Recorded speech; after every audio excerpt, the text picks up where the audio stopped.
I come out of a situation where no one was there to protect me multiple times. I did go to a therapist, maybe like 2 or 3 sessions in. She's like, I'm going to give you this baseball bat. And it was like a yellow wiffle bat. And she was like, I want you to let out your anger. I want you to like beat the shit out of this couch. Like just beat this couch. And I felt like, what? No, fuck that. I'm not beating this guy. I felt stupid. I felt like stupid, like even doing that exercise. And I was like kind of just like doing it, but I couldn't really manufacture it. But what she kind of tapped into was I had this voice, I had this anger that was there. And she was really worked on giving me that freedom to find those levels. And you know, when I say anger, like that's a part of it, but it was also part of like self-respect. Like the idea of like, I can stick up for myself and it's okay if people don't agree with me. It's okay if this thing is not popular, right? I could not go back to therapy, right? I could do whatever I wanted. I had autonomy, I had power. And I think I had been so used to doing just what everybody else wanted to keep everything even, that just the acknowledgement that I had anger started this process of healing that started me to be able to speak about this thing, how I felt about it, what's going on, why am I mad? It's okay to be mad. It's okay to have opinions. It's okay. And that was really the beginning of it for me. And again, it wasn't like something that just clicked and was like, oh, tomorrow I'm better. It was years of experimentation. Being in touch with that was the beginning of just understanding who I really was and not who I was in reaction to other people. It's Mayim Bialik's breakdown. She's gonna break it down for you, because you know she knows a thing or two. And now she's gonna break down. It's a breakdown. She's gonna break it down. Hi, I'm Mayim Bialik. And I'm Jonathan Cohen. And welcome to our breakdown. This is the place where we break things down so you don't have to. You know, I think today we're breaking down how to be authentic. If I had to summarize what he's talking about, how to move away from people pleasing and find out what you really need. The he being Paul Scheer. He's a comedian, a Screen Actors Guild Award-winning actor, filmmaker, and podcaster. You might know him from his 14-year podcast, How Did This Get Made? Or the numerous appearances on 30 Rock, Veep, Fresh Off the Boat, The League. Paul Scheer has written a book, a memoir called Joyful Recollections of Trauma. And I'll be honest, this was not the book that I thought Paul Scheer was going to write. He's known for telling awesome stories about his family and his childhood. And he decides to really peel back a layer here. And I mean, I feel like we get as close to understanding how to transform yourself from a person who cannot advocate for yourself to someone who can in this conversation. What he said that I think really is the essence of it is the idea of agency. Feeling like he could access agency at a time previously in his life where he felt like he had none. Can you tell us why agency is so important? I think a lot of us struggle with a notion of agency. You know, I think that it's something that if you've been raised in any sort of complicated house, you probably picked up elements of where can I insert myself? Where can I advocate for myself? Over time, not having agency or not understanding your own role in your own agency can lead to a lot of unhealthy patterns. It can lead you to not advocate for yourself in romantic relationships, at work. You know, it might show up in like being that person who's always okay with everything and thinking you are okay with everything until maybe you realize, oh, wait a second, maybe I do have opinions. And the notion of being able to have agency and to take ownership of decision making, it's an important part of maturing. And for some of us, it doesn't happen until our 20s, 30s, 40s, or even later. And I think Paul's a really great example of, having kind of a rocky path in understanding where his agency fit, using anger, using withholding emotion, and then finally really, kind of coming into his own, which I think we really see paralleled with this kind of incredible career that he's had as a creator of so many different kinds. So very excited to welcome Paul Scheer to the Breakdown. Break it down. Hi, how are you both? We're good. I mean, trying to interview you literally caused solar flares to shut down that was the it. universe. I mean, that I tried to make a big entrance, and that was It was apparently the Los Feliz spectrum outage was caused by somebody who cut a wrong wire. Really? That's what I understand. Yes. That was the talk on the social media side of it Well, all. all day I was telling my children it was because of solar flares because they think I'm a crazy hippie and I'm also a neuroscientist. So I always try and tell them, like, I don't talk about science things unless there's actual science. Solar flares can cause tech disruption. This isn't like me and the universe communing. I know. Well, this is a really interesting thing. Like, I feel like we got to see this really interesting moment where everyone was trying to find. I mean, they're not northern lights, or are they northern lights? Or they're solar flares, right? I mean, people kept on calling them northern lights, but I'm like, I don't think that's northern lights. It's just solar flares. Well, I mean, I think of northern lights as like something you see like in the north of the planet, but then people were like, Right. but if you're in Sacramento, that's far enough north.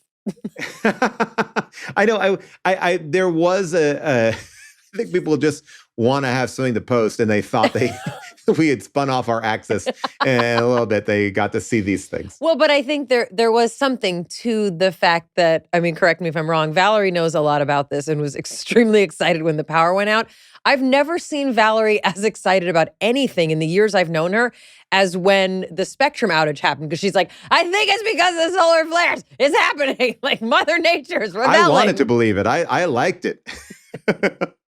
But I do think that these lights were caused by solar flare things. Yeah, I think that actually was They a have thing. to be. Yeah. But I want to have it be known that Paul does not want that referred to as the Northern Lights. You just want it to be the lights. I saw a lot of people posting it, and it definitely sent off like a little bit of a spidey sense. I was like, that's not right.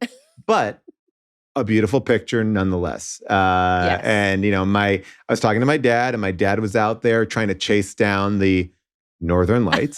And And he didn't find them. My older son, as I like to talk about a lot, my older son is colorblind.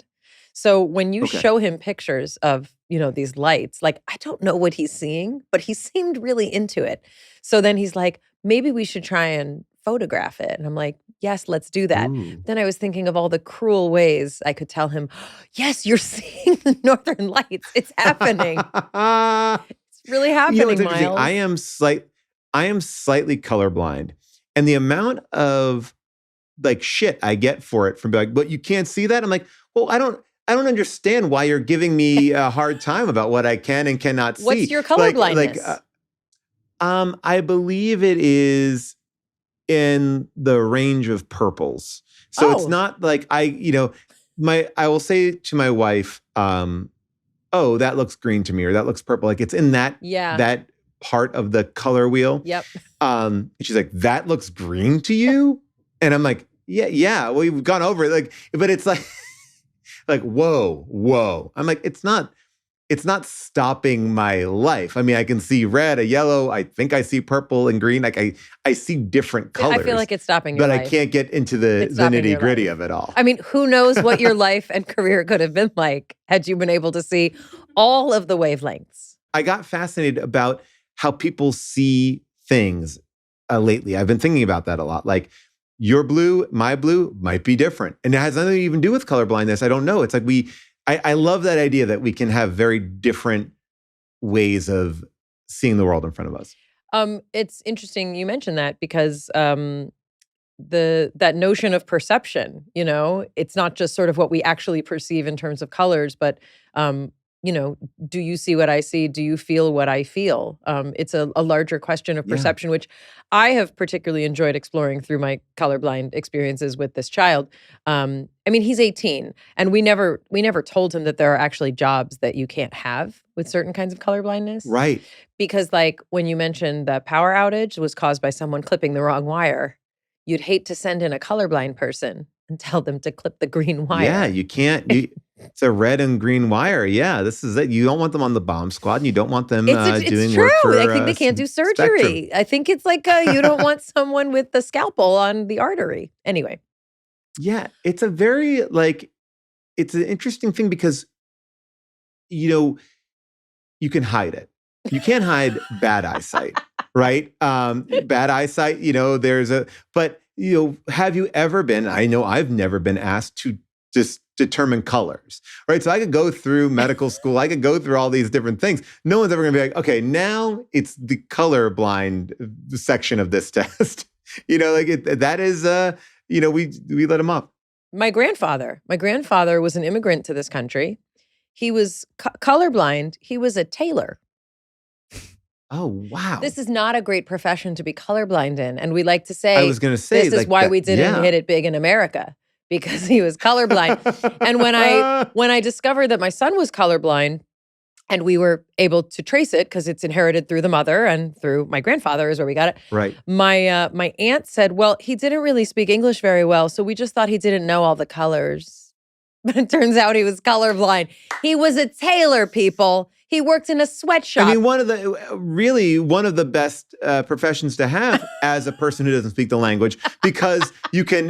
There's just a general way of we understand. It's length, it's That's measurement. right. It's like you don't have to communicate. We got it. But if you need to know what color color something is, you might move up the ladder. He should have just done formal wear, just black suits. That's it.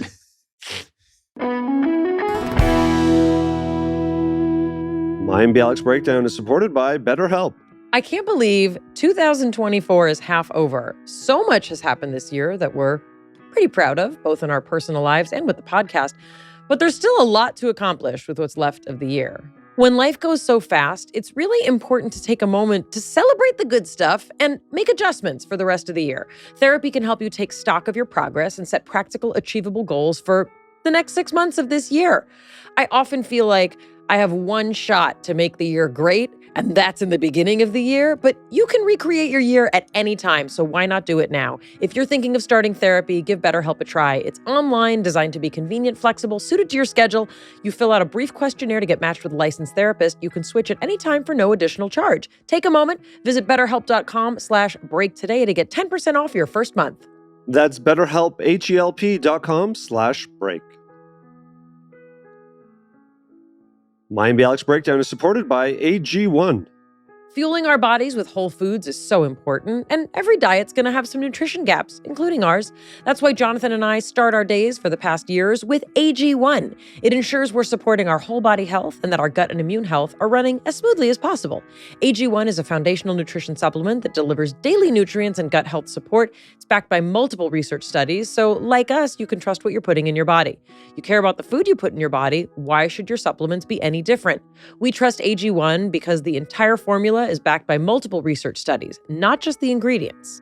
AG1 is packed with a variety of nutrient-dense ingredients. It's the perfect complement to my vegan diet, gives me peace of mind by covering all my nutritional bases. Plus, it's trusted by experts and medical professionals. That's giving you one less thing that you have to do the research on.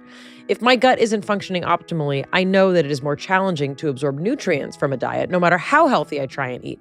Digestion is one of the most important factors in helping your body receive high-quality nutrition, and with AG1, it helps you prioritize gut support. In a recent research study, AG1 doubled the amount of healthy bacteria in the gut, including 2 species that are known for supporting gut and whole body health.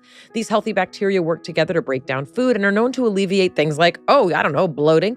They also promote digestive regularity and they aid in digestive comfort. If there's one product that we trust to support whole body health, it's AG1. That's why we've partnered with them for so long. It's easy and satisfying to start your journey with AG1. Try AG1, get a free 1-year supply of vitamin D3K2 and 5 free AG1 travel packs with your first purchase at drinkag1.com/breakdown. That's drinkag1.com/breakdown. Check it out. I want to talk about your book, which is called Joyful Recollections of Trauma. And that's it, yeah. I have it right here.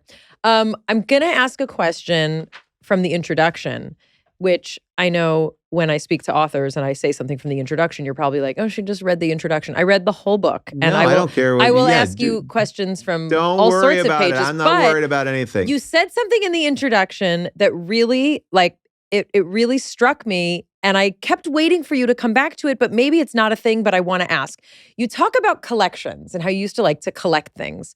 And you have very specific collections that you talk about, But what I wanted to ask about was this ever part of sort of a personality feature of yours that was like, I'm a person who wants everything organized specifically? Is this something that followed you into later life? Because you talk about ADHD, like you talk about a lot of Yeah. aspects of you, but I loved your organizational brain and how it seemed to work when you were younger. And I was just curious, is this like a Paul thing all the time? Yeah, it definitely does. I think that that the story of collections for me, I have these like little stereolite boxes that are basically Tupperware.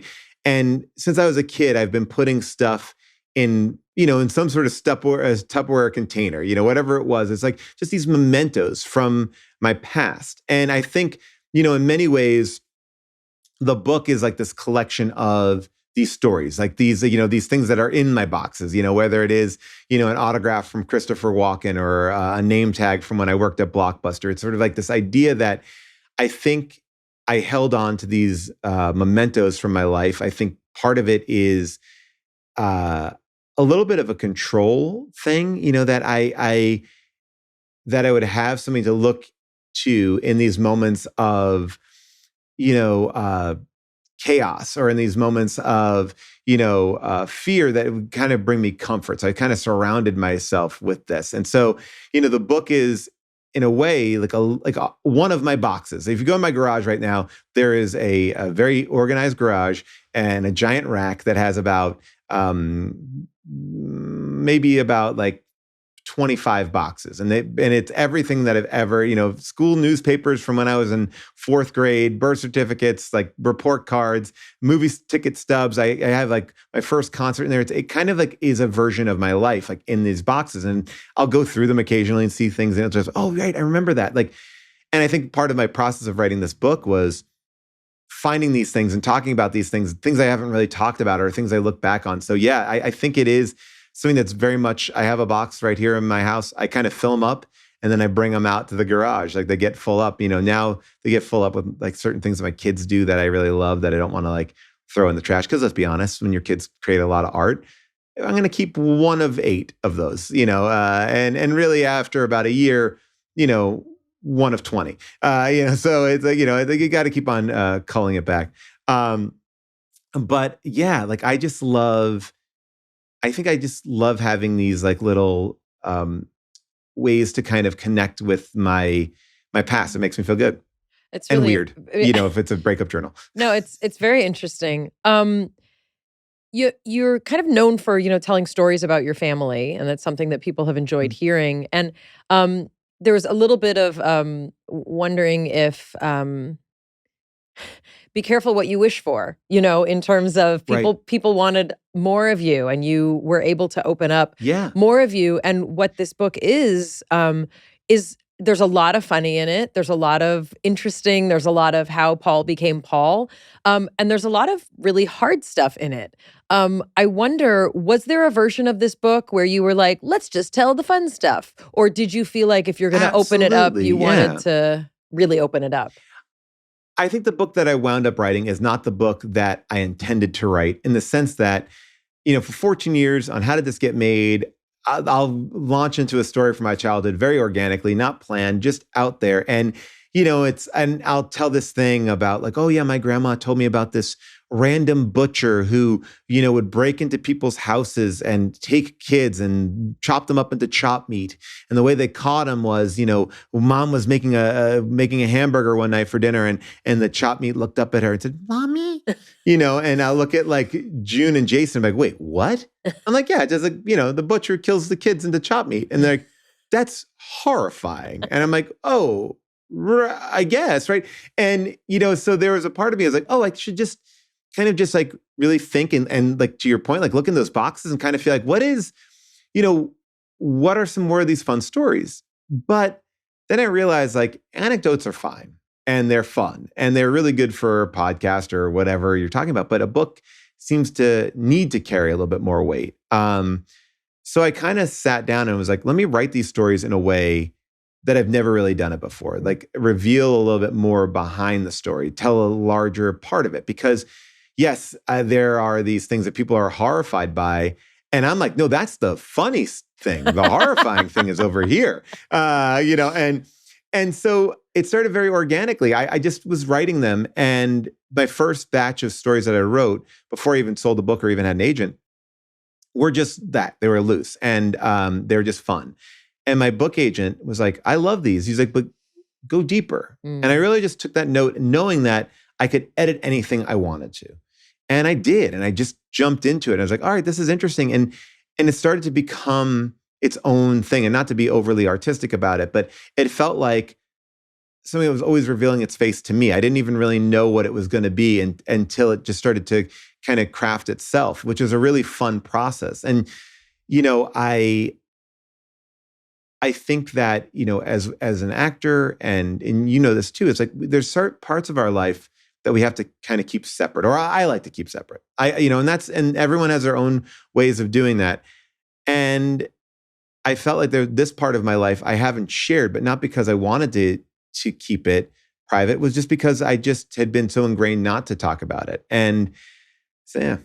And I think that's where I wanted to sort of, have you keep taking us. There's a notion that you share in the book about how sharing your own story, can in some ways betray your parents' narrative. Meaning there's a sort of unspoken code in families where there tends to be, as there was in your family, secrecy and things that were, private. Private. We keep it private. We don't tell. Yeah. Correct. Yeah. So can you talk a little bit, because I think that's something that, a lot of our listeners can probably relate to. We may not all get the opportunity to write a book like you did, but what does it mean to speak your truth, right? When it might feel like you're actually betraying the story you've been told to tell. I think that, in tackling this book, I wanted to do two things, which was I wanted to tell my story. It's my recollections of my childhood, right? And so I didn't talk to anybody else. I just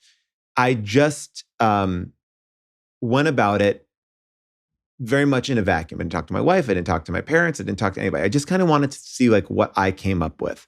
What are these things that I remember? And in that process, I could be as brutal as I wanted, in the sense that I could talk about things that aren't in the book, but if I could put everything on the page, then I could step back and start to pick apart what needs to go in there, what doesn't need to go in there. And I made a decision very early on to be like, this is my story, not my parents' story. So I'm not going to go and give you I can tell you a little bit of what I think, but I'm not here to analyze them. I'm not here to set up their story. This is just their side characters in mine. And that helped me kind of not feel like I have to tell everything, right? I can let them be themselves. I am also, look, I understand that while I had these conversations with my parents about my childhood and all this sort of stuff that went on, we've talked about this stuff, but their friends might not know. And I think at a certain point, you have to ask yourself this question, well, am I living my life, or am I living the life that my parents want me to live? And if I'm not betraying them in a way that's well, my parents committed, triple homicide, I'm not I'm talking about this. And I think I'm looking at them with this eye of respect and questioning, but also admiration too. It was a tough balance, but I think that part of this was just kind of taking back my narrative and going as I move forward here, I want to be able to have this be a part of my story. I don't want to hide this anymore. I don't want to have to be skirt around it. It's okay for it to be known. One of the most interesting things that you talk about the way you grew up, comes 168 pages in, and it's about when your parents broke up. And you describe the way your parents negotiated that. Can you explain what your parents did after they broke up? So my parents got divorced when I was 3 years old, but unbeknownst to me. What they kind of did was I think they felt very much aware that this could really, be a big blow to me as a kid. And so what they decided to do was to pretend to be married. I don't know if they asked did this to their friends, but they did it to me. My parents slept in different bedrooms. I would, every now and then I have these memories, these small memories of like catching my dad like in another room, asleep in bed, and like, well, what's going on? And asking my mom, like, why was dad in that room? And she's like, oh, our bed is broken, so he can't sleep in this bed. And while that's a perfect metaphor for divorce, I was like, oh, okay, but it did stick out weird to me. And then it grew as the years passed, where my dad would actually be living in an apartment and driving out in the morning to get there by the time I woke up. And I started to realize, I've never seen my dad in his pajamas. Why don't I see my dad in his pajamas? And like, these things. And I think in a way, it was really beautiful that they did this. They tried to protect me. They tried to make me feel like I had this support system that, it's kind of a slow burn. But on the other part of it, it kind of made me feel like I was living this Truman Show. Like, I think that for a long time, the effects of that were really weird. Like, oh, is everyone telling me the truth? Like, I had for multiple years, this lie. I was living in this complete lie. And I think it made me distrust certain things around me. Which was interesting, and I think as I was reckoning with a lot of things, as I was getting married and having kids, I was looking back on these things, like what was holding me back from committing, or what was holding me back from wanting even to talk about marriage. I came from this abusive household. My mom and I escaped that and was very triumphant. And it was sort of like this idea like, oh my gosh, we were out. Good, let's never talk about it again. But not actually dealing with the ramifications of that. And this book to me is representative of the work that I've done as somebody who has been to therapy, has done work on myself, have asked myself my own questions. I didn't want this book to be therapy. I wanted the book to be like, oh, this is kind of how I incorporated all this sort of stuff. So it is it's interesting when you look back at things, because I make mistakes as a parent. I know I do. And what will stick out to your kids? What will be that thing where your kid goes, you called me an idiot. You called me a jerk. Whatever it is. Like, I don't know what will be that thing. We're going to mess up our kids. I know that. I try not to. But, and that's why I think I also have like a lot of sympathy for them too. And I just want to give you an opportunity to clarify. The abusive situation was not with your dad. Right. Yes. Yeah. Your parents. So your parents at a certain age, your parents formally separated. Yes. And how old were you when that happened? So basically, my parents got divorced. My mom and dad got divorced when I was 3. We kind of moved out of that house when I was about 5 or 6, and then within those years, and this is where like my kid logic, I'm always like, oh, how do I pull this all together? Like my mom got remarried to this guy, kind of this.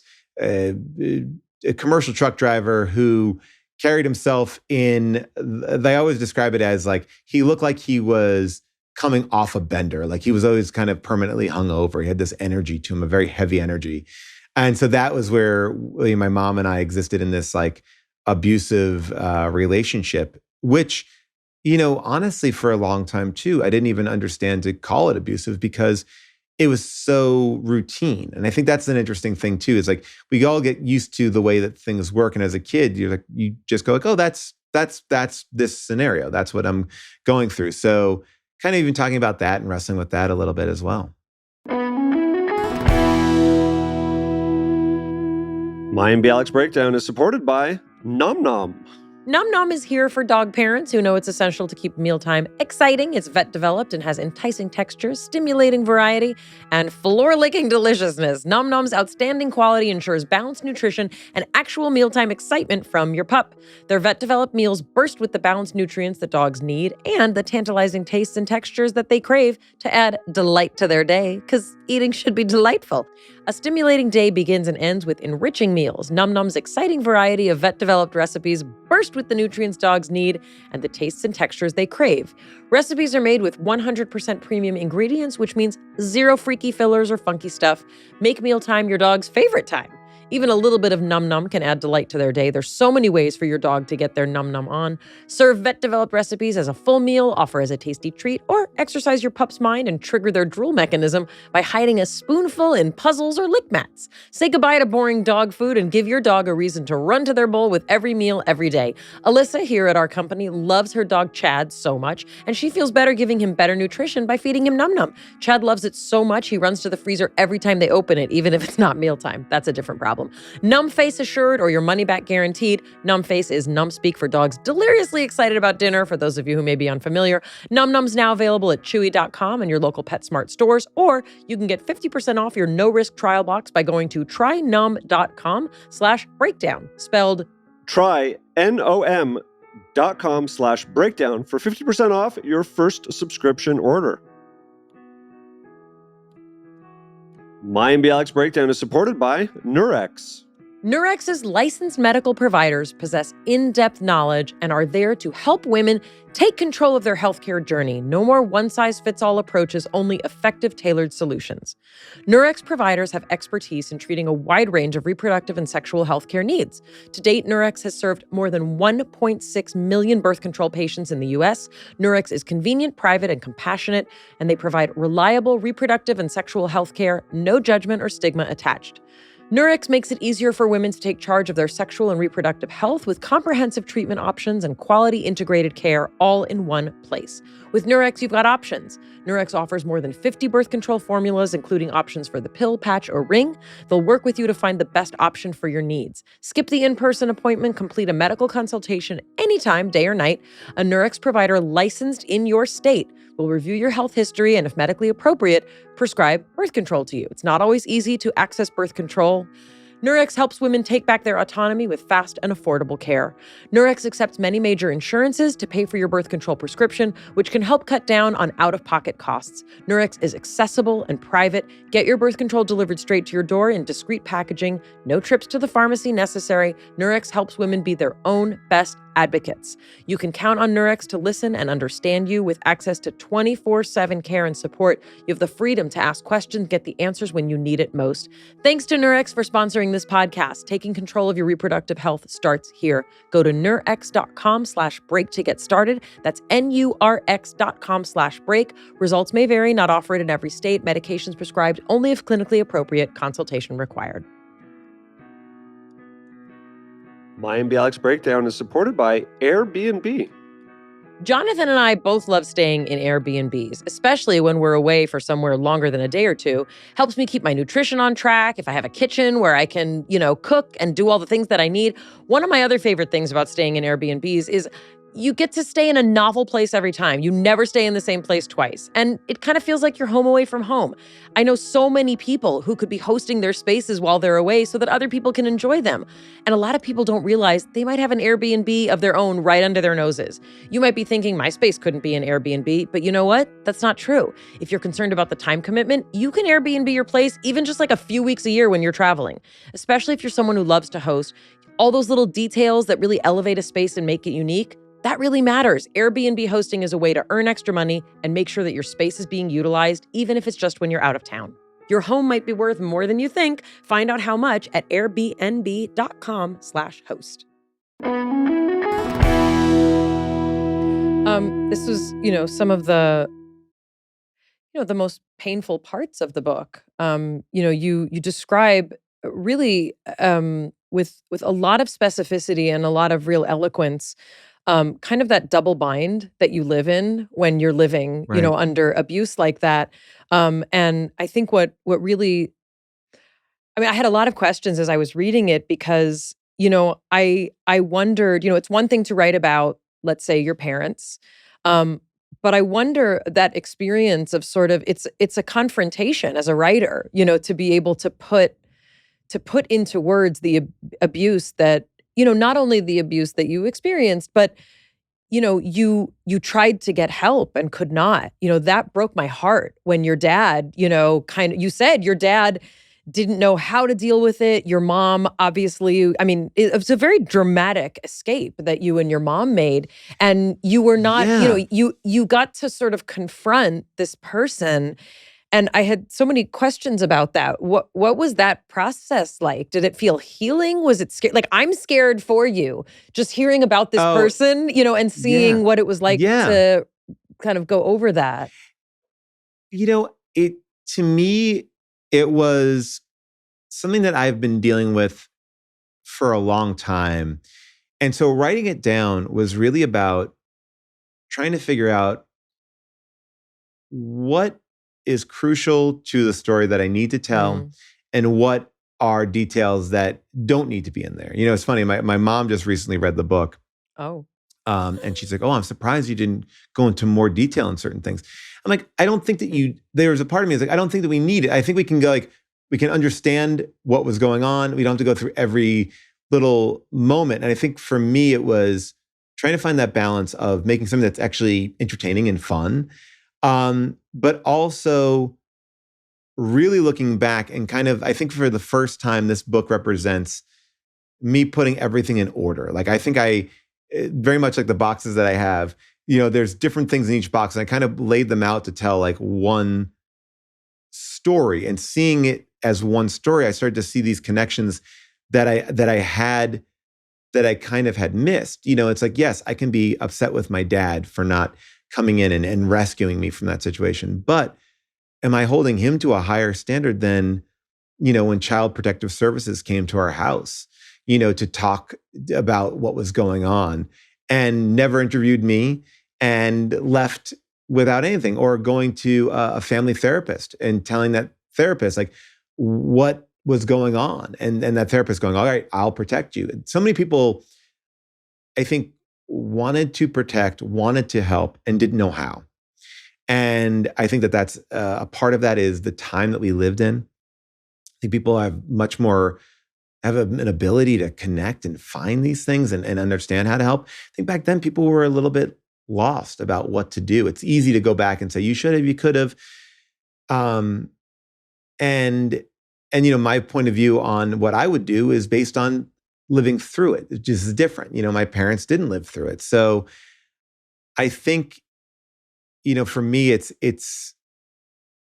kind of looking at it in the most, in the broad spectrum of kind of looking at this time in my life, seeing how it affected me, but also really like looking at it in a black and white way that I didn't think I looked at it in the past. Like, I think if I talked to me 10 years ago, I would have been like, I'm mad at Hunter. I want to get my revenge on him, you know? And I did work on myself to not do that. And I think that to me is what I'm happy with. Like, I didn't come to this book to kind of wrestle with where I'm at, but more to discuss like how I got there.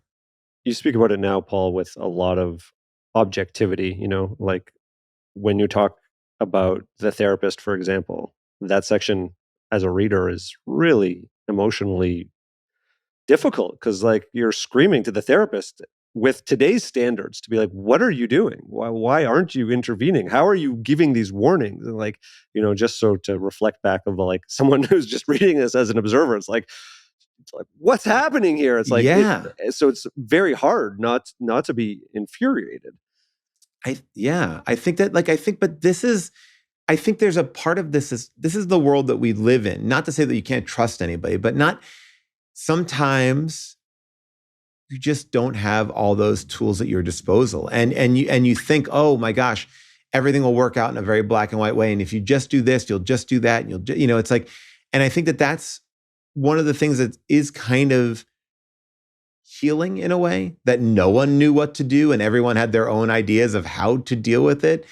You know, look, I am lucky. I was able to survive that time in my life without any major physical incidents. You know, I think I grew as a person from it. I think that some people don't have the same access that I have. So I'm also not saying that that's, you know, I just think it's, you know, I talk about a lot of this stuff and my wife will say to me like, oh my gosh, I forget, like I'm so cavalier about it because it's like, oh yeah, that's what just happened. That's what happened. And, you know, it's like, and there was no other option but to just kind of move forward. Like there was never a moment where I'm like, oh, I'm mad at that therapist. She didn't help us out. You know, I can be there now and be like, what the hell? Why? How did you do this? Or how did the CPS? Yeah. And I think it's, you know, there's a lot of things that fail people, you know, and I think that people, I will say that in my moments of talking about this stuff, and again, I don't talk about it that much now, I will because it's out in this book, but I could tell people tense up when I do talk about it. I'm like, oh, what do I say? What do I do? How do I react to this? Do I give too much sympathy? What do you know? And people want to solve it. Like, oh, I want to get in there and I want to take care of this. I'm like, oh, I just want to tell you this story. It's the same as me telling you a story about going to the store and getting milk. It's and so it's sometimes really hard because I think that people are so, I got to do something that they either get frozen by so many choices, or they, and they don't do anything, or they maybe pick the wrong thing. I don't know. That's like kind of the situation I see a lot. Well, it's reflective of our larger experience, meaning when people are having sharing something very difficult, can we tolerate our own feelings around it? Yeah.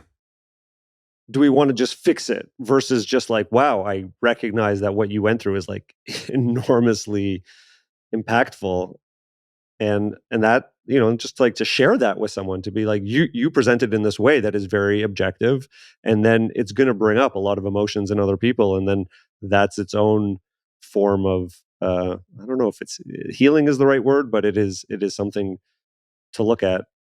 Well, I thank you for both of you for being so nice about it. I think that what I really found in writing the book is what I respond to in art or in literature, in film, whatever it may be, is this connection to these stories. I might not have lived your life. I read this Paris Hilton book, which I loved, Hottie and Nutty.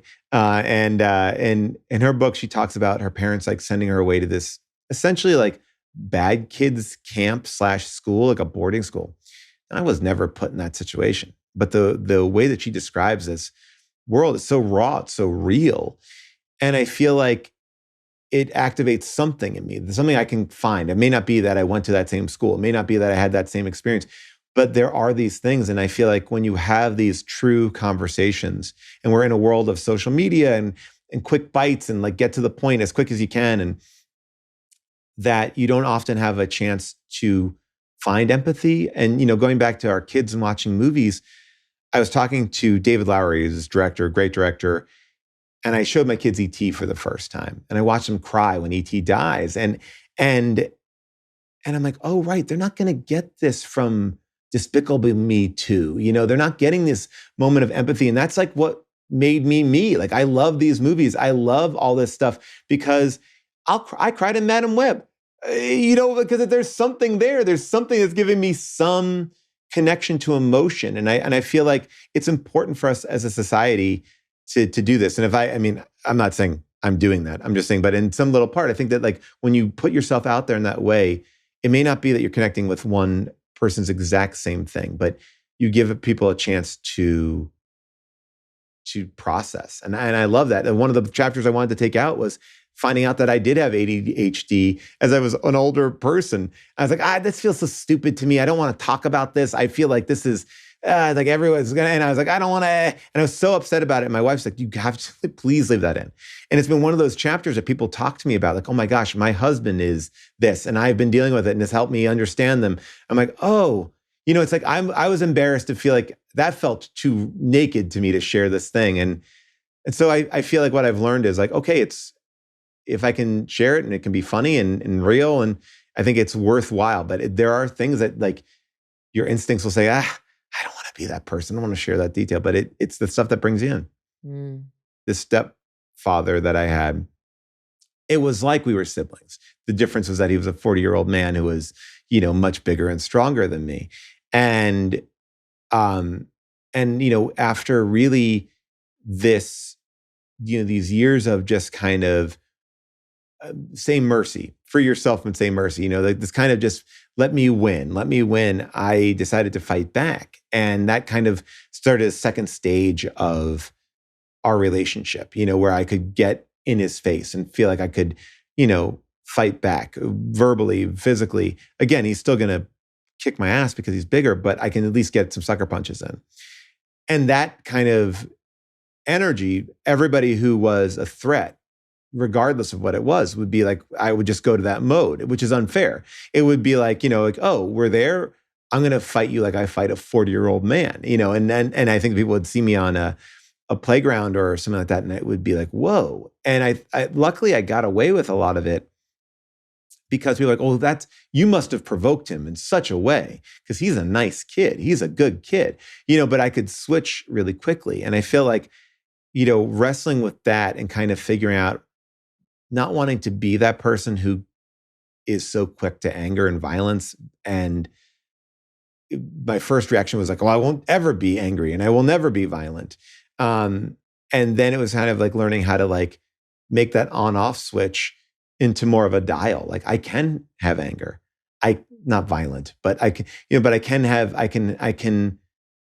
I don't have to mute myself either. But I think, for a long time, I didn't even have that tool. So it just wound up muting myself after years of, just being that angry person. So it's, I think that stuff is hard to wrestle with. And it takes a lot of time to figure out that balance. I wanted to ask you, besides the anger, which you talk about, there's another kind of coping mechanism that you learned from your family, and you talk about it not just from the abuse that you lived in with your mom, but just sort of the one of the kind of deals in your family was to not make things a big deal, and Right. You write that your dad had like a pretty significant piece of information, and he said, "Oh, I didn't tell you because I didn't want you to get upset," and you say, "It took me a while to realize that getting upset meant having any reaction at all. If nothing is a big deal, then any emotional response will seem out of place. And then you don't have to live with the discomfort of someone being upset." And you write, "My family's mentality taught me not to insert myself into anything, to always keep up appearances and decorum and not really burden anyone with my feelings." And you have this hilarious, but really, really relatable kind of tragic breakup. It's your first, serious breakup. And Yeah. essentially you're about to go on like a 10-day vacation with your girlfriend at the time and her parents. And she basically like breaks up with you as the vacation is starting, but she kind of reinforced this, like, let's pretend like everything's okay. Can you talk a little bit about that breakup and what tools you had from, your family that allowed you to think that that was something you could do? Yeah. As you read that, I was just thinking about this thing that always happened. It's a joke that we always talk about, that my grandma, who was, of course she's older. My grandma would always answer the phone. And when I was calling her as a kid, like a 7-year-old kid, an 8-year-old kid, she'd be like, "Hello, yes, how may I help you?" And whenever she answered the phone like that, we knew, oh, she has company over. Like she doesn't want to be seen as being weak or like, okay, well, this I will get back to you. Thank you so much. And it was like so bizarre, right? It was like, well, I'm just a kid, and like I'm your grandkid. I'm calling my grandma, but like if my kids called me, I'm like, "Hey, what's up? How are you?" I wouldn't be like, yeah, like pretending. It was like, she treated me like I was somebody calling her like an affair, like I was a mistress or something like that, and so there was this energy of just like, we don't tell people, like I wasn't allowed to tell anyone that my mom was remarried. It was like, oh, my mom married my dad. And then my mom married this other man who is not mentioned in the book, but who she married years and years later. And I think it was this idea of keeping up appearances allowed us to like control a narrative in a way, and I think that we probably came from a family that judged each other pretty harshly. Oh my gosh, did you see that? Did you see this? Like, I remember that one of the biggest fights in my family was my grandfather had passed away, and I wore black sneakers to the funeral. I did a reading at his funeral, but I wore black sneakers. And my gosh, my mom was like put through the ringer that I wore black sneakers. Now, her father had just died, right? We're trying to go to the thing. And now I'm a kid who watches Dana Carvey's Opportunity Knocks. And I'm like, I'm going to put on sneakers like Dana Carvey in this movie. I'm cool. I can wear sneakers with a suit, whatever I was going on in my mind, and my mom is blamed, so it's like this idea like of knowing like someone's going to jump on you at any point. So let's just try to, if we give them less, they can't attack us. So I think that there was this energy all the time of, the more information we can control, the better off we'll be. Like we can stay stronger within these walls. And I think with my dad then also taught me this idea of, you know, it's fine. It's fine. Everything's fine. Everything's fine. And I like actually had me a weird way of dealing with emotions. And when this girl broke up with me and we're at her parents' house in Florida on this 10-day trip, like her dad's like, oh, you're going to ask her to get married? And I'm like, I don't want to make these parents upset. Yes. Well, maybe, and we are going to bed in the same bedroom. And it's like, because it's like, it's more important for these parents not to be upset, for me to do this and like, okay, I'm going to respect her wishes. But it really was, I became so passive in my life that I wasn't able to, just be like, if that happened to me now, I'd be like, oh, I'll just get on a plane and go back to New York, or I'll just go somewhere else. I don't need to be there. What do I care about these people? Who cares if they are upset or, angry? It's like, but in my mind, I was like, I have to be the perfect person. I can't disrupt anything. And I think that probably all stems from this idea of like, in an abusive situation, it's like, you don't want to set anybody off. You don't want, to your point, like, you don't want to like them, if you can make things worse by reacting to it. So let me just sit back and take it, because then it will be over quicker. It's easier for me to spend 10 days here just going like, yes, we're so in love. It's going to be amazing. We're going to have kids. It's going to be married. Well, let's go look at wedding dresses. Did she look at wedding dresses? No, she did not. She did not look at wedding. But like, it was just like that idea, that like, oh, I would have done it all. I did it all. I mean, you might have gotten married that weekend. Yeah, I mean, that's like, I look at that and I go like, there's a part of me that's like, at one point I was like, I'll move to Florida. I'll move to Florida and make it better. I'm like, but why? Just because it was like, I thought that like, yeah, ending a relationship was a failure. So this is the question that I have, like, what changed between that Paul and later Paul? Because also, and I don't mean to make this a gendered issue, but as a female person, I can really relate to that bind of, I just need everything to be okay. And I think like, not to bring it back to movies, but like when you look at what culture was like, especially for those of us who grew up in the 70s, in the 80s, and the 90s, like that was so ubiquitous, like especially for females to be assumed to be just congenial and like okay with everything, even if it's not. So I wonder though, I think that's something that men, women, everyone, could kind of benefit from. I'm curious, like, is there a thing that you can pinpoint? Like, this took me from that person to the person I am now?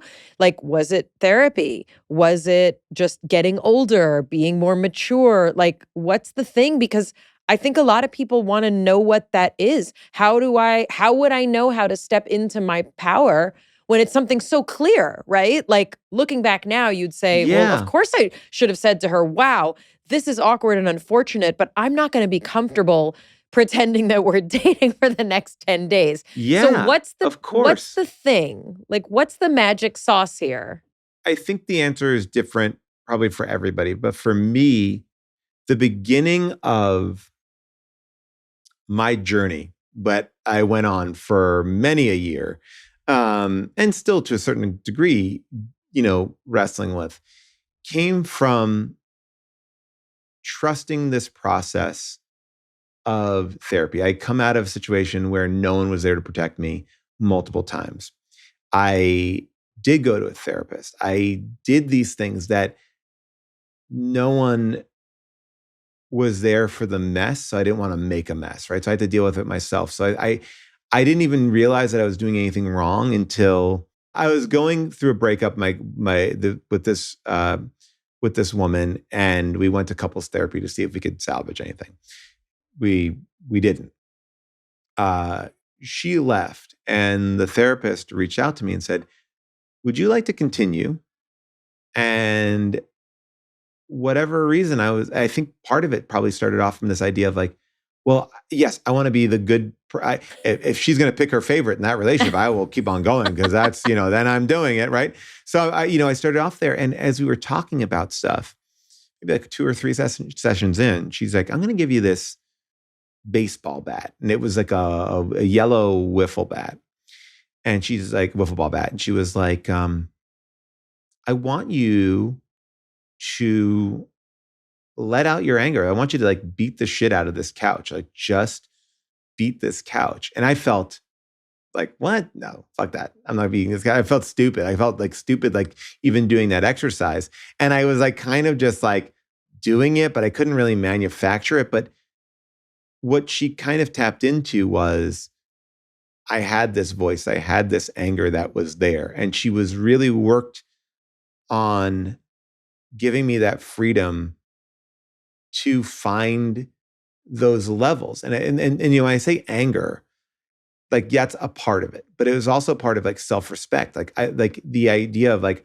I can stick up for myself and it's okay if people don't agree with me. It's okay if this thing is not popular, right? I could not go back to therapy, right? I could do whatever I wanted. I had autonomy, I had power.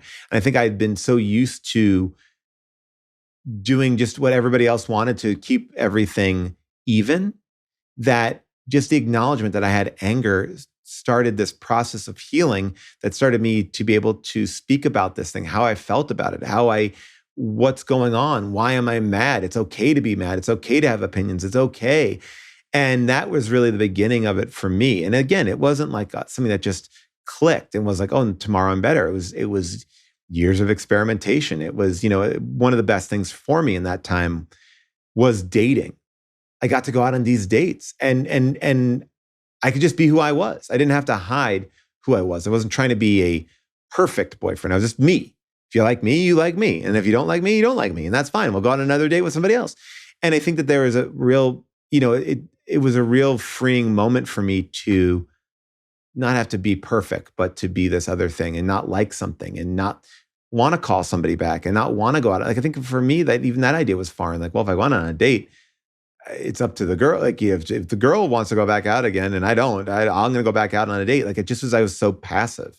So I think like being in touch with that was the beginning of just understanding who I really was and not who I was in reaction to other people. So there's just so much I relate to what you're sharing. I had a exercise once in therapy where I had to say no to things randomly without any explanation. And it had to the exercise was like, go out in the real world for the next week. And anytime you don't like something, you just say, I don't like that, with no explanation. Amazing. It was terrifying because it's like, normally it's like caveated and I don't want to hurt this person's feelings. And if I explain it well enough, then it won't hurt their feeling because they'll know where I'm coming from. Yeah. But like there's all this over justification. And she's like, you're spending all this time and energy trying to just justify the fact that you have an opinion. Right. Or that you have a preference. She's like, why? What are you doing? And I'm like, well, it's from this and that, and I don't want to, and I have to caveat this, and otherwise I'm going to get attacked, and someone's going to say, why? And she's like, no, go around. I don't like that. I don't like that either. Yeah. And it's like a toddler type attitude, but the level of freedom that it brought to know that I can just have an opinion that's just doesn't need to be explained whatsoever. It's really hard because I think that we live in a time, and this is interesting too, because we're also in this time where I think there's a great reckoning going on. And I think it started with the Me Too movement, and I think it has continued into just people who are assholes and there's something that I look at. You don't need to come on my podcast and talk about me like that. But I think when you look at it, there's a certain thing where I'm like, there are people who take that to an extreme, like, oh my gosh, they are saying this, and then there are people who, there's often extremes in this world. The person who's like, fuck you, get out of here, throwing things, abuse of power, and there are people who are like, I'll do anything, and it's like, and I think what we need to do is find more of that middle ground where you can be like, I can have an opinion, I can be respectful, but I don't need to make my opinion okay for you. And that's a hard thing to do. It's like, why not? Well, because I want it this way, and that's it. And it's, as a parent, something that we have to do too. It's like, why can't I do that? You just can't. Like, and that's done. It's like, but it's, I think that sometimes, or at least I come from that zone of like, I want, when I work on a set and I work with people, I want them all to like me. I want them to feel heard. And I think that you can still do all of that but you also have to, at the end of the day, make a decision. Somebody said it to me one time. I was on set and I had a prop, and it was like a book design. It was a cover of a book. And I was like, oh, they're both really good. And I was like, what do you think? And someone was like, oh, I like that one. And someone was like, I like that one. And I was like looking there and I felt like, what should I do? Everyone was like, it was a split decision. And my producer came up to me and was like, it's not their decision to make. It's your decision. Make a decision. Just go with it. And I was like, right. Okay. This one. This is what we're doing. And we went with it. And, it's like, and I think it's a hard lesson to learn. And something that I still wrestle with, it's like, and sometimes when you are like that, people will gaslight you the other way. Like I just had a situation last week where I was like simply asking questions, not passive aggressively, just being like, oh, and what's going on with that? And where is that? And why did we do that? And like, it was truly just questions. And people are like, wait, hey, I feel like you're getting really pissed off. I'm like, I'm not. I'm just, and I think that we also live in a culture where you can't ask, it's like it's a weird balance, because it's like, well, I can be direct, but then people may take it as you're being mean. It's like, but I'm not, there's no spin on it. So it's hard. It's hard to find the balance. It can be a weird middle ground. I would think that for anyone, I was thinking about your sort of advice about how you started to shift and the wiffle ball bat. I think for anyone who has something similar or can relate to this, one way to start getting out of it is just to recognize that most of the time, the people in your life and around you are not going to get nearly as mad or care at all, almost, as the people who you grew up with, who you developed this coping strategy to be so hypervigilant to make sure that the bomb didn't go off. Like, right. You've tucked yourself away trying to protect yourself against people who no longer exist in your sphere for the most part. Yeah. And I think too, it's like you have to answer to yourself at the end of the day. You can only control how you behave. If you're respectful, nice, and you can also be direct. And, and I think you have to also get out of that idea that anyone else is thinking about you, right? Like there's that thing too, it's like, oh, if I do this, well, they're going to think this, or I'm going to do that. And chances are most people aren't going to think about you. And the person that you're trying to protect will still go away and go, like, that person's a jerk. Like, they're going to find their own reason to, and I think it's hard it's hard to remind yourself of that. It's hard to live by that. Because I think that, sometimes you can just I can tend to be a people pleaser. I want to be a people pleaser. I want to have, but it's like, but you can't make everything perfect. That's the other thing too. Like there's no world in which you're perfect, because if you're perfect for somebody else and you're compromising yourself, then it's not perfect. You can also people please the heck out of everyone around you, and they could still be annoyed at you. That's what I'm saying. Yeah, that's it. There's no win. There's many. So all you have to do, I think, all you can do is just be honest and respectful, and hopefully that works. Another thing that I think is important to remember is there's no right answer necessarily. Right.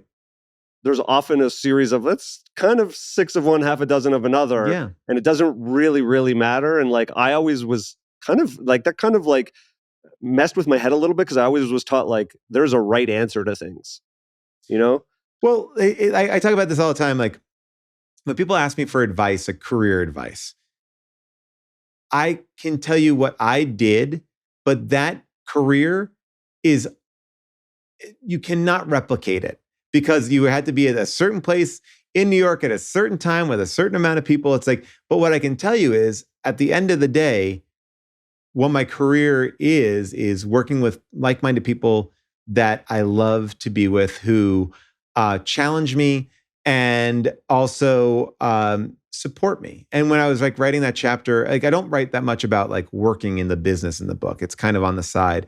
But when I wrote this chapter on UCB, I really wrote this whole big story about how the Upright Citizens Brigade started and where it was. And my wife read it, and she was like, what, she read the whole book, and she's like, that one chapter that was weird. She's like, what are you, a dramaturg? And I was like, no, I just was I think it's cool. It's fun to have all this stuff out there. And she's like, yeah, but it's not personal. It's just you just wrote about the UCB.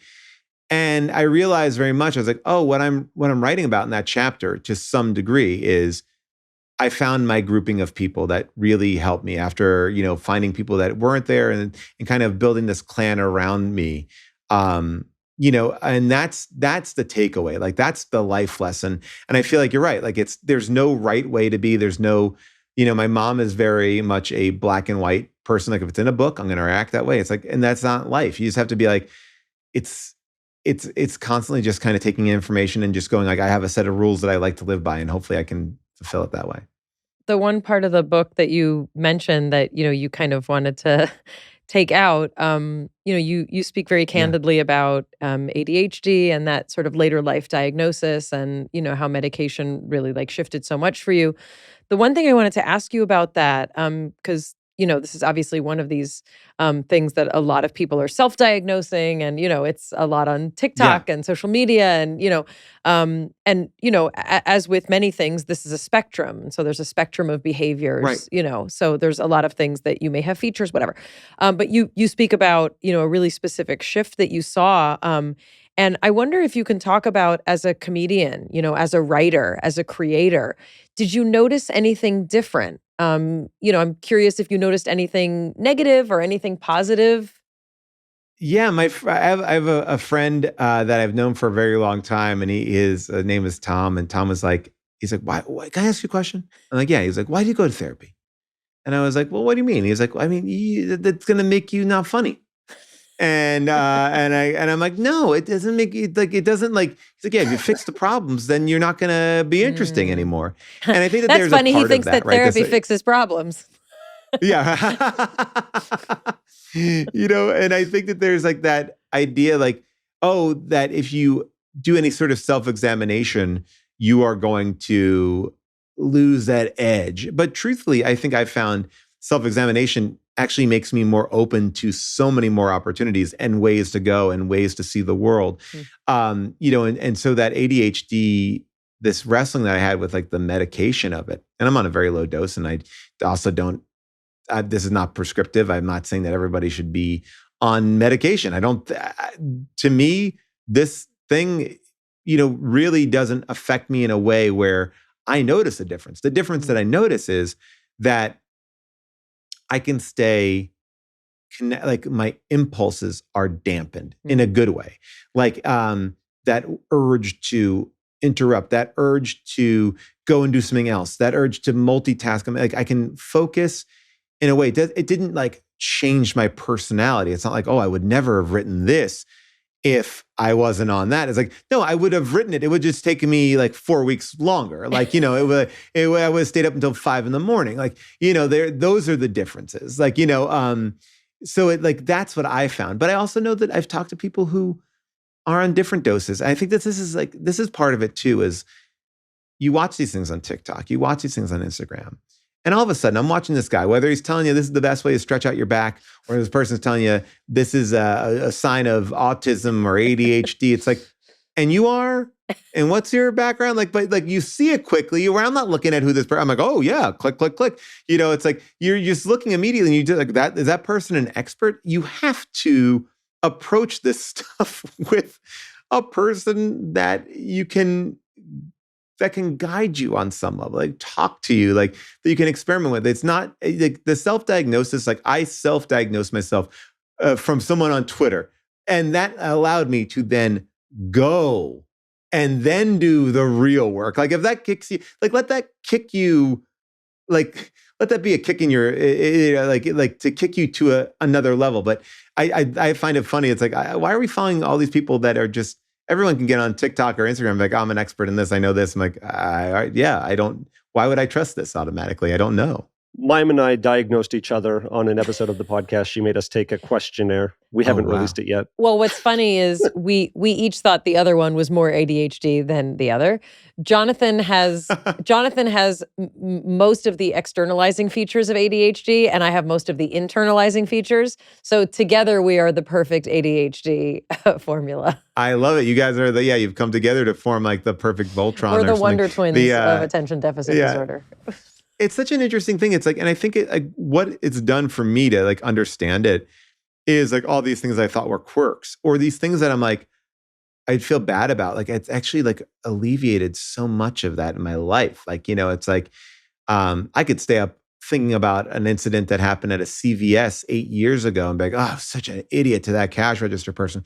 Like, and it was nothing that anyone remembered. It wasn't like I had a meltdown. It wasn't, I'm like, oh, I was so embarrassed by my, I could like live in those moments. I'm like, why am I doing this to myself? This moment that no one remembers, that no one will see, but I'm like, oh, just living it over and over in my head. It's like literally the dumbest, smallest things. Now I'm going to think about that at 2 a.m, what he did at the CVS. Yeah, it's like it's and then there's things that it's like there's like you said, it's a spectrum. There's so many different values of it, and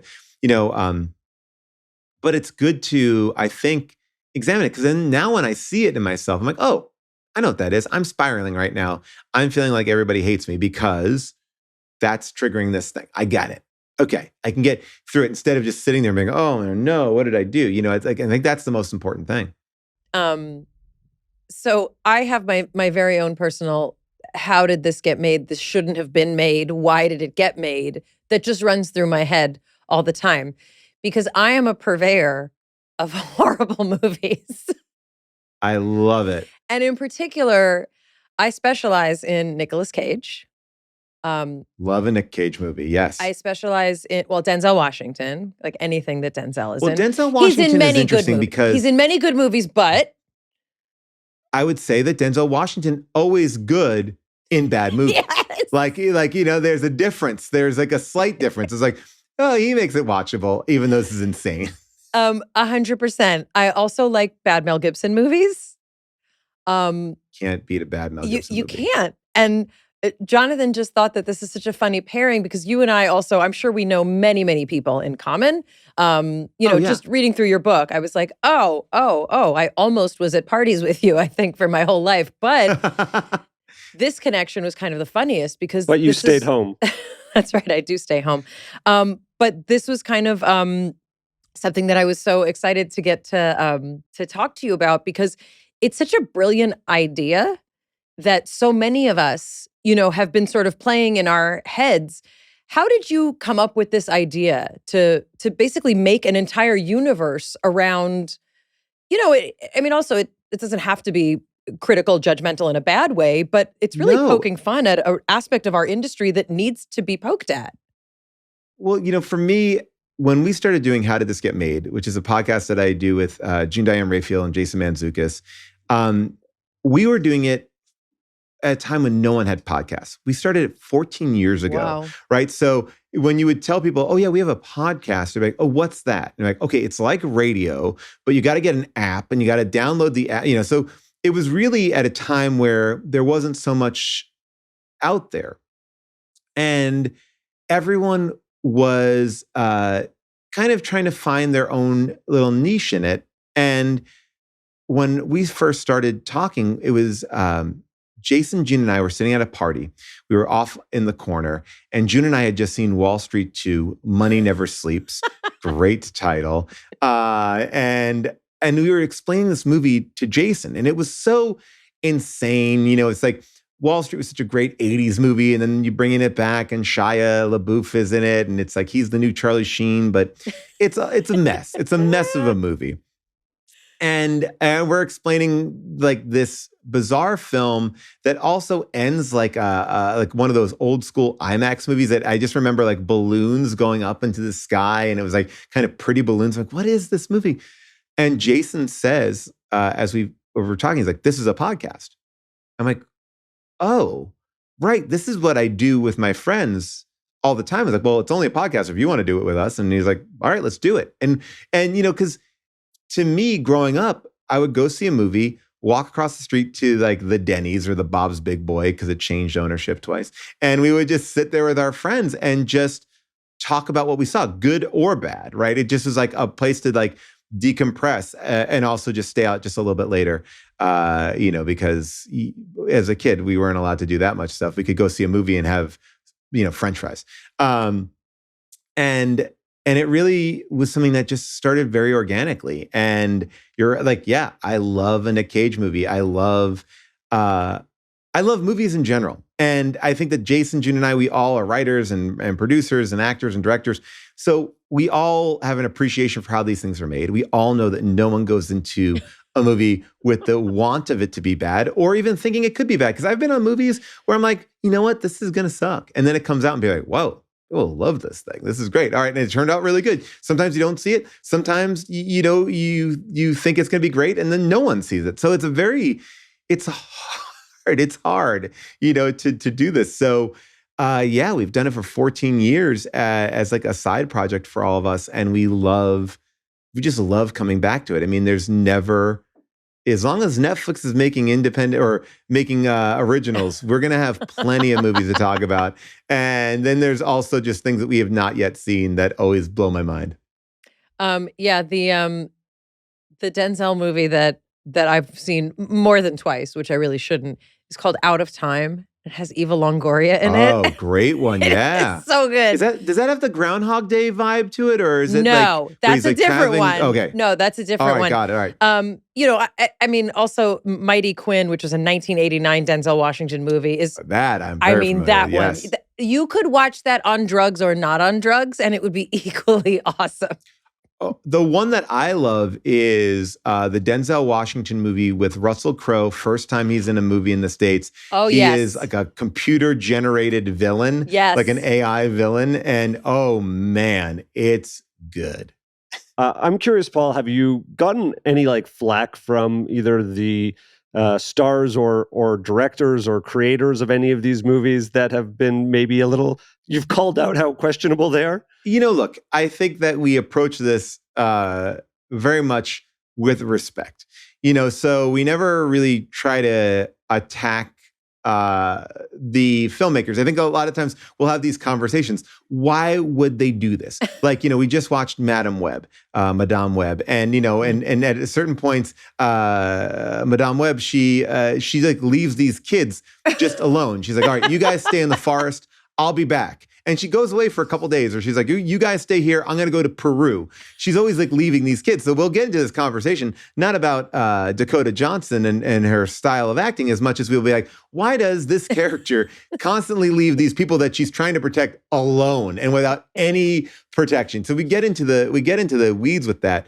I would say that in doing this show for so long, people have come up to us, but they also are aware that they've been in some movies, as much as I am. People say to me, oh, Paul, why don't you do X or why don't you do Y, movies that I've been in? I'm like, it's not as much fun. I do know how it got made. And the truth is I have friends on those things and it was fun. We had a good time and, you know, it didn't work out the way it did.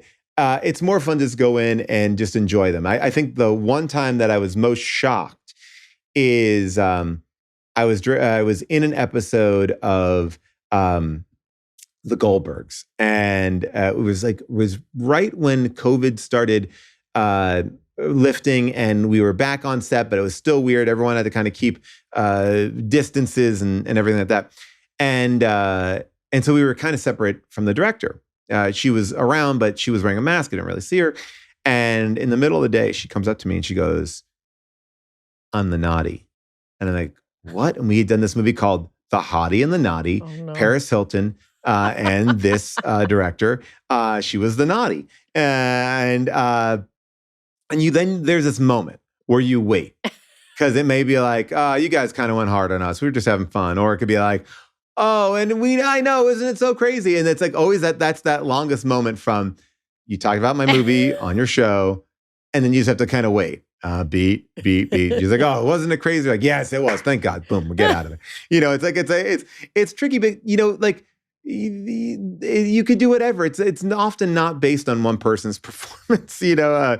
But yeah, we've luckily not gotten too many people to get mad. As a matter of fact, you know, we talk about Fast and Furious so much that you know, the whole Fast and Furious team apparently was listening to our podcast to cut trailers for the new movie, because I think they understood like there's a fun that we're not necessarily embracing enough of here. You do approach it with a lot of love, so I can understand that people appreciate it. Yeah, we try to. I mean, I do. I love, like you said, like I love a movie that doesn't always make sense. And there's difference between bad unwatchable and bad fun. And bad fun is what I want to watch. I want to put it on. Like there's a movie called Samurai Cop. which is a German man, decided to make an 80s movie in the vein of Lethal Weapon, but he didn't quite speak the language that well. And so he kind of approximated things, like, so it would be the like, Danny Glover and like Lethal Weapon would be like, I'm too old for this shit. And in that movie, the line would be like, I'm too old to take shit. And so it's like take a shit. So, it's right, but it's wrong. And the actor said that we could never change the lines, he could never change them. So they had to say these lines that were so kind of weird and off. And so Samurai Cop is a highlight. And so is Miami Connection, a movie made by a Orlando karate studio instructor. And the film was lost for many years, and they opened up a storage facility, and Alamo Drafthouse just bought it on a whim. And then they screened it and was like, this is genius. We must release this movie.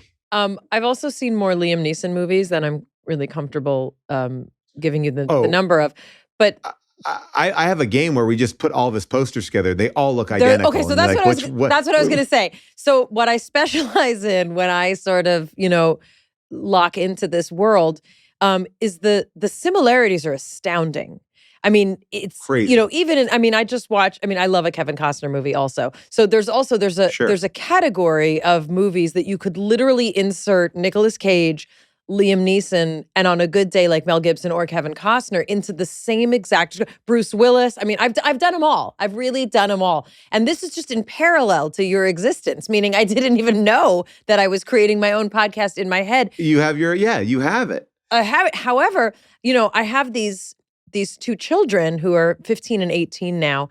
And I feel like I've really ruined them because, they assume it's because mom is an actor and mom is in the business, that I love pointing out all the things that don't make sense, meaning I raised them to see continuity problems. I raised them to see like lighting problems. So for me, like when I watch these, it's enjoyable to me on a lot of levels, but I also love to find that. But I think in a way I've ruined it for them because they get to see how the sausage is made. Correct. And one of the main things that an actress will do if she doesn't know what to do in a scene is cross her arms or put her hand on her hip. And I've just raised these children who, when we're watching a movie, they'll be like, why is her only thing she can do is put her hand on her hip? I was like, yes. So I wonder, tell me if your kids have inherited this from you. No, we keep them away from these movies. I have learned early on that I can't watch the movies that I really love with my kids because I don't know if they're going to like them. So I always kind of pick it. I have a very, I try to only subject them to things that I think will be a win because I don't want them to be like, oh, dad, made us watch this movie and they get irritated with me. Like there was literally a day my 10-year-old came home and he was like, you remind me of this kid on my basketball team. I said, oh yeah, why? And he goes, because he likes movies. And I'm like, yeah. And he's like, yeah, you like movies. I go, well, there's nothing weird about liking movies. And he's like, okay. I'm like, wait, why is that bad? And he's like, yeah, all right. Like he was so like, my kids are so oddly anti-movie. They're more YouTubers and they watch a lot of those YouTubers and, and they play video games. But to me, movies were like my lifeblood. Like getting a VCR when I was a kid and DVD players, I get to watch these movies. Like it was the best thing, going to Blockbuster, all that stuff. So my kids, it's like, I got to be careful when I show them a movie. I got to make sure I pick it right. I tried to watch the first Bad Boys with my kids, and like it didn't hold up the way I thought it would because it was made in 1995. Like I was already in college, and like it's too long ago. It did not hold up for their sensibilities. But Bad Boys 2 really kicks. Yes, like, that's the one. Yeah. So I was like, okay, we got to up it. But it was Mother's Day, and so they just sort of like they just grinned and bared it. But I was like, I can tell that there's way too many dead spots in this movie for them because movie making was so different then. But my favorite movie story of what not to show your children. Well, I showed them Splash. That doesn't hold up. There's a lot of really weird things. It's very Little Mermaid. Always. That's a mute woman who's highly sexualized. And I was like, oh, this is not the message I wanted to send. But my favorite movie story that I do want to share with you is literally the week that I've been divorced since my kids were 4 and 7. And literally it was probably the week, after like their dad moved out. Like it was a hard time. And I was like, we're gonna watch a movie. They hadn't watched a lot of television or movies because like we're those variety of hippies. But I was like, we're gonna watch a movie that I remember just made me laugh. It's just like a good movie. So what did I put on? Mrs. Doubtfire. Now you may not remember, Okay, great. Paul. Yeah, it's a great movie, Yeah. but do you know what it's about? It's about a couple that gets divorced. Yes. And in order to Yeah. win back her love, he disguises himself right. as the nanny, becomes the mother they always wanted, and wins back their mom. And I look over at my Oh. children and everyone's crying. And I was like, this, Oh no. they will never let me forget it. Ever, ever, ever. Oh my gosh, that is amazing. And I will say that, like, look, it's so hard to show your kids a movie because you forget large chunks of why they were what they were. Like, you just remember like a couple funny moments. You're like, oh, they'll like that. Like, for example, I showed my kids Adventures in Babysitting, which I love. And it's a great movie. And they actually really did like it. But again, I have a 7-year-old, I have a 10-year-old. So they're still pretty young. And I totally forgot that a major part of that movie is that Elizabeth Shue looks like a Playboy centerfold. And throughout the entire movie, they are in possession of a Playboy. They lose a Playboy. They get a Playboy back. People keep on recognizing her from Playboy. Like, so there's that going on, which is like, I'm like, I'm trying to explain what that is. And then, then there's just simple things that they did in these movies that you forget. Like, it's just not going on in movies like this. Like, Anthony Rapp is in it and he's like, oh, doesn't she have big? And he's making like boob signs. I'm like, hey, I'm just like, I'm not ready for it all. But they love the movie. They're having so much fun. And I think that what I love about showing my kids these movies is like, there's like some danger and adventure, which I think kids' movies now are so muted that they want to see that. End of the movie. They're psyched. They're racing home. The characters in the film to beat the parents home from Chicago, and they've rescued Elizabeth Shue's friend from the bus stop because she was going to run away from home. And in the backseat, the two boys are in the backseat. The girl is passed out, and Anthony Rapp, literally for no reason, just lifts up the girl's jacket to like check out her boobs as she's passed out. I'm like, hey, and he's like, what is she doing? What is she doing? I'm like, I think he's straightening her jacket because she's cold. Like, I don't know what to do. I don't know. Like, I'm like, why would you put that in? In the last seconds, it plays nothing into anything. Just like perv moment. And that's what I think I find all the time. These pervy moments in these movies that I love. And you get, like, they all have them. It's like every one of these like male directors in the 80s, like, we can make it a little pervy. You can give it, there's always just a little thing that's like, oof. Like even like the Breakfast Club, like one of the characters goes under the table. I didn't show this to them. He's like looking up some girl's skirt. Like, hey, come on, why? Yeah. There's so much other good stuff around it. Well, that's, John Hughes. One more funny thing that also is really interesting about, kind of showing kids also movies from yesteryear is the difference in technology, because how many scenes do you now see that involve texting or that involve, the use of cell phones, meaning like even in Bad Boys, when the, sergeant wanted them to come in, he had to call them on a rotary phone to try and track them down to tell them. And my kids were like, this is so weird. Like there's no cell phones. And I'm like, yes, that our whole life was like that. And it's captured, here on film for you. Well, what's so interesting is that that you constantly are. The reason why a lot of movies even happen is because you can't get in touch with the person, right? That was like such a major part of everything, whether it's After Hours, whether it's Dumb and Dumber, Home Alone, there's all these that you can't get in touch. And now we cannot not get in touch with, and that to me is such a bummer because I almost like it's better to do a movie set in the 80s. It's like, we need this plot device just to make it like, we got to get the adventure started. We can't have everybody ready to text. Well, and I think it's funny because I as a writer, that's also, it's something that we're so used to using because it's so part of how we communicate now. But anyway, Yeah. the book is Joyful Recollections of Trauma. Paul Scheer, it's been a real pleasure to talk to you. Thank you so, so much. You And are if you ever all- need someone to Thank talk you. about shitty movies with, I am your new best friend. I would love to have you on the show. It'd be so much fun. When we do our show in LA, I'll make sure we reach out. Oh, that would be awesome. Thank you so much. It's Mayim Bialik's breakdown. She's gonna break it down for you. She's got a neuroscience PhD or two. One fiction, one and now she's gonna break down